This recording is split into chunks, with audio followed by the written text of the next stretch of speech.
خاتم يتمناه جميع الرجال بدون استثناء، من القياصرة والأباطرة والملوك إلى آخره. خاتم روحا مطلسا مجرب، قسم برب العزة مجرب.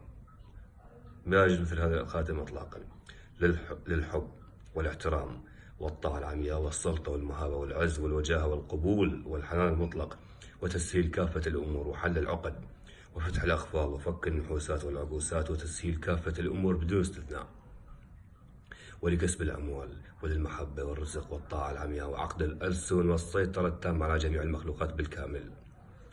قسم بذات الله يدفع، يعني يعجز اللسان عن وصف هذا الخاتم. يعجز دام. شنو اللي تريده؟ شنو اللي يبالك تحقق بفضل الله تعالى ثم هذا الخاتم.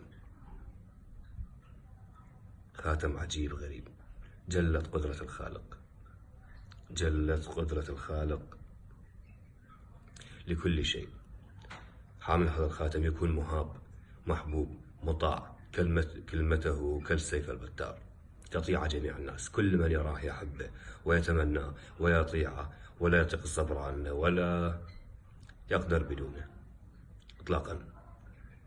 هذا الخاتم العجيب، كل إنسان فقير أو فقير حظ وينفع أيضا الحظ.